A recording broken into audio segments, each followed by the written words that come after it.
What is up, everyone? Today I want to talk about Wedding Wire and The Knot, and should you advertise on platforms like them. You're listening to the Venue RX podcast. Hey guys, my name is Jonathan, host here at the Venue RX, and we are a channel all about wedding venues and wedding and event businesses. We make this channel and we make this content overall because we want to document and share best practices for building, owning, operating, and managing world-class wedding venues. And I think there's a lot that can be applied to other businesses as well. But overall, I make this content because, we struggled for a long time, and, sometimes we continue to struggle as we're building our company. But, we went from managing one venue to 2, 3, 4, and we're growing our company, but we're just documenting some of the different things that we've struggled with or experiences that we've had as we've been building each one of these venues. And we have a venue that's doing over $1 million a year in sales. We have some venues that are doing in the $400,000 and $500,000 range in sales per year. And so there's a pretty wide variety of types of businesses. Most of our venues that we manage are blank canvas style. And so that just can give you a little bit of context around what we're doing. But anyway, the topic for today is, should you advertise on Wedding Wire or The Knot or similar websites? And I know there's so many different marketing websites out there. There's Here Comes the Guide, Zola, Eventective, gosh, even Thumbtack I've heard people say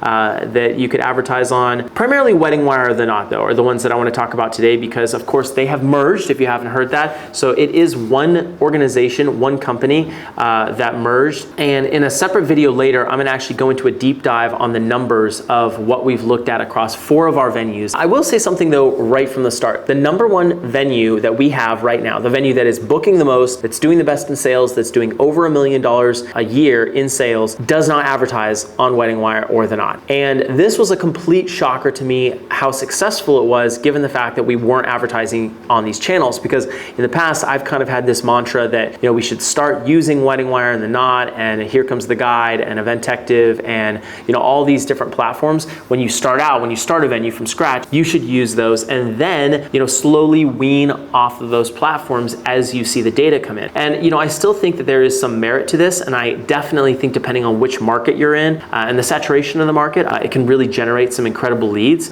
One of the things that I have noticed, and I just want to comment on a couple of things here, is I think there are some huge drawbacks and huge disadvantages to using these platforms. And I'm just, again, specifically today going to speak on Wedding Wire and The Knot, and then we can get into some of the other platforms in a later video. One of the number one reasons that I think, and the number one drawback I think for using Wedding Wire and The Knot, is the amount of leads that come in, so lead volume versus lead conversion. And what I mean by this is, if you go on as a consumer, and I've set up a separate account and gone into the Wedding Wire and The Knot profiles, both of them, to see what does it look like being a bride or groom, what does it look like from the couple's perspective moving through this system. And so, I filled out the information, I've set myself up an account, and then I've gone through and I've started selecting, okay, I'm looking for a DJ or a caterer or venue. Specifically for venues though, what ends up happening is you find one venue that you really, really like, and then you click on that venue, you fill out the information, and then it takes you to a menu, or it takes you to, I guess, some options that says, would you like to submit that same information that you just submitted for the venue that you were actually interested in to these 5 other venues? And so it lists all these 5 venues out. But the problem here for me is, you see a small picture, and then you have a button to send the information. And so what ends up happening from the client's perspective, they're like, absolutely, why not? Click, click, click, click, click. 5 clicks later, now you, as a venue, may be one of those clicks. And so what ends up happening is the user, the client, the couple, didn't realize and didn't remember that they submitted an inquiry to your venue. And here you are sitting, at home or in your office or wherever you are, you see a lead come through from Wedding Wire or The Knot. Of course, you're paying for it, a couple $1,000s a month sometimes. And you're like, yes, this is great. I'm super excited. We're gonna set up a tour for this client. They're gonna love our venue. And then you contact them, and sometimes you get ghosted. You get a response like, I'm sorry. They're like, who are you? What's going on? And you are starting from a disadvantaged place because the client didn't actually remember that they sent through an inquiry. And so we've seen this across all of our venues that use Wedding Wire and The Knot. We oftentimes have to break through a massive amount of noise. The other thing that I've noticed as I've been in this industry for the last 10 years is that the availability of information, the availability of pictures and submitting inquiries online, and the whole entire like mobile-friendly way that this industry has moved has made it so that there is so much noise. Someone maybe previously would look at a bunch of different venues and they would submit 5 or 6 inquiries at 5 or 6 different places, and then they would actually tour at 3 of those or 2 of those, and they would make a decision between the 2 of those choices.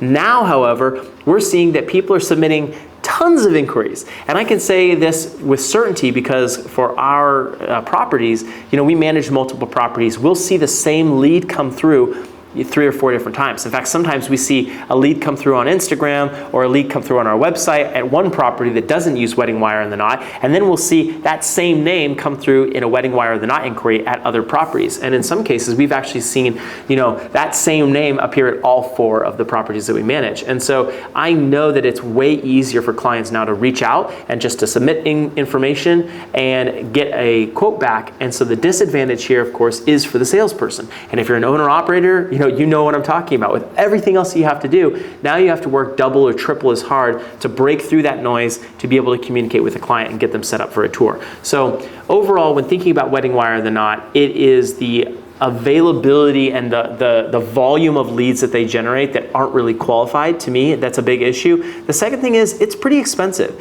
It can range from anywhere from $500 to $2,000 a month, and in some cases even more than that. And so, $2,000 a month, if you think about that as a marketing expense and you compare that to spending $2,000 a month on Instagram ads, Facebook ads, Google ads, or even spending that in other ways promoting your venue locally, the money might be better allocated in other ways. Now, of course, like I said in the very beginning, this is different across the country. There are markets that I believe that it's absolutely important to get yourself seen in Wedding Wire and the Knot, and maybe even initially, having a presence on there. But it's important to do the numbers on this. And I think regardless of whether you choose to go with Wedding Wire or the Knot or Here Comes the Guide or any of these other platforms, you have to keep an account of how many leads you're getting, how many of those leads are converting. And I know it's tough sometimes because people will say, you'll ask somebody, where did you see us? And for a lot of times, people kind of have this like last click attribution. Last click is called, where's the last place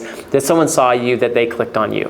And in this industry, as you probably know, someone's going to look at you on Instagram, on your website. They might see you on Wedding Wire, the Knot, or Eventective, or wherever else. Here Comes the Guide. They might see your Google My Business profile, and then they go to Instagram and reach out, or then they give you a call, right? So it's not exactly clear always where they're specifically coming from, but it really is important to ask your client, hey, what was your journey like? Where did you find us? Where did you first find us? And then, where did you find us after that? And, of course, then you'll know how they got through to you at the very end, whether that was through your website or giving a call or whatever the case may be. But the important part of all this is keeping a record. And so you can go on Google Sheets, very simply, or Excel, or whatever the case is, and keep a listing of, okay, this month, January, February, March, April, May, this many leads, and then we toured this many, and then we converted this many. And I would keep it, and I would look in a quarterly